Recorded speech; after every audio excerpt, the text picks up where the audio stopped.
Abraham Lincoln once said, "Character is like a tree, and reputation like its shadow." The shadow is what we think of it. The tree is the real thing. Now, I agree with Lincoln in all regards, but I'd like to take his analogy just one step further. I'd argue that character is like a lone building rather than a tree that is built brick by brick in the daily decisions that we make. Think of yourself as an architect, and the character that you're building is your life's work. It's not something that can be built overnight, and is not something that is truly complete until you cease to live. Now, the shadow that it casts is only a matter of the viewer's perspective, and is subject to outside influences. Therefore, it should not be a focal point for the architect. Instead, I believe that there are certain structural pillars that should be the focus to making your building the tallest and strongest it can be. Now, I'd like to tell you a story about when I first started to think about character in this way. The story I'm going to share with you, no one knows, save a few close friends and family members, and, well, at this point, the entire TEDx support team. It was November of my freshman or plebe year at West Point, and my life sucked. Disregard the smile, I was a rebel without a cause. We had effectively entered the gloom period where the campus was a facade of gray, dormant trees, among a backdrop of gray, stone buildings, with the occasional snow that was always coupled with a bitter cold that made your heart feel like it had shrunk to 2 sizes too small. As was the norm, plebes were not allowed to speak outside of their rooms or the classroom.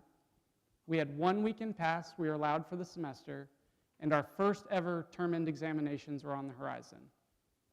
Needless to say, our freedoms were very limited. I'm 100% confident, and Jesse can attest to this, that anybody who has ever attended West Point has thought these 2 things. First, why did I do this to myself? And second, if I went to a normal college, I'd be having so much fun right now. Well, one Saturday I'd had enough. A few of my teammates and I decided that we were going to break the rules and blow post to go down to New York City for the afternoon. And so we did. We had successfully left campus, which, keep in mind, was a military installation. We caught a cab to the train station, rode the train down to the city, and enjoyed our few hours of freedom. Our plan was going off without a hitch until we arrived back at the train station, 20 minutes away from West Point, to find that the cab we had called ahead of time had presumably left with another group of cadets. So there we were, stranded in the cold November air, 30 minutes before lights out. Now, lights out at West Point meant more than just cut your lights off. It was a time where a senior cadet would come around with a list of people who were signed into their rooms and to check on those that weren't. Realizing the predicament we were in, we started to panic and think of ways to avoid getting into trouble. So I called one of my teammates who was on campus, and I asked him to sign me in using the online system that we used. To my disappointment, he told me that he didn't feel very comfortable doing that, but wished me the best of luck. Now, at this point, I probably should have cared more that what I was doing was wrong, but the integrity of my structure was not yet as strong as my teammates. So I scrolled through my phone, and I found another classmate to call, and I asked her the same question, to which she agreed. I was safe. Or so I thought. When I got back to West Point 30 minutes after curfew, my heart sank to see the senior cadet standing in my doorway with his clipboard in hand. He looked at me and said, "Where have you been, Cadet Kuwamoto? And don't lie to me." Now, I should take this opportunity to introduce to you the Cadet Honor Code, which is one of the most hallowed and guiding traditions that West Point has, and one some would argue is what sets us apart from almost every other institution. It reads, "A cadet will not lie, cheat, steal, or tolerate those who do." So, keeping this in mind, I didn't lie when asked where I had been. The fact of the matter was that I had already lied by allowing someone else to sign me into my room, or I had at least tolerated lying. Due to my violation, I went before an honor board, which is a jury of cadets who would hear the facts of my case and come up with the proposal for my punishment, which was ultimately decided by the superintendent of the academy, a 3-star general. As part of my punishment, I was instructed to go through what's called the Honor Mentorship Program. It's a 6-month intensive program with several key milestones to meet in my character building process. I had to write daily journal entries, meet with a mentor once a week, and present a capstone project upon completion of the program. Now, at the beginning of that 6 months, I have to admit, I was really angry. I'd just been accused and found guilty of having flawed character. I would justify my decision and actions with things like, I don't have flawed character, I got into West Point. Or, I don't have flawed character, it was just one little lie. Or, I don't have flawed character, I was just trying to be a normal college kid and have some fun. There was no way I had a character flaw. But I did. You see, I was more focused on the size of my shadow than the placement of my bricks. As I continued the program, I realized the decisions I made could either support or take away from the integrity of my structure. While analyzing how I could begin to rebuild my structure, I came across the 6 pillars of character. Now, these 6 pillars, I believe, are the structural core to the character that we spend our lives building. So I'd like to take a few moments to map out each pillar and some conscious decisions that we can make to support the foundation that each provides. First, trustworthiness. When given the chance to lie, don't. Second, respect. Everybody knows the golden rule, treat others as you'd like to be treated. Third, responsibility. Take accountability to make things a success and to rectify your mistakes. Fourth, fairness.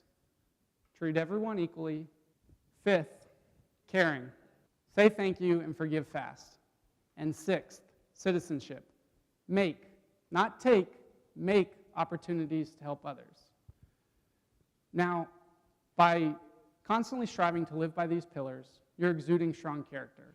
And by exuding strong character, you attract others who also have strong character.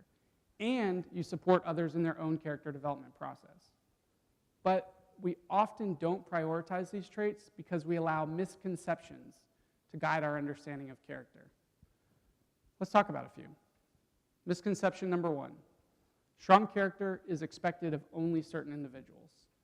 Subconsciously, I feel that we think sometimes that strong character is reserved only for people within certain levels of an organization or within certain professions. In fact, strong character should be sought by all individuals, teams, organizations, and corporations. Take JnJ as an example.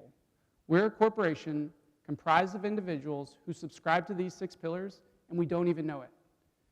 If you take a deeper look, you'll find that our credo embodies all 6 pillars of character.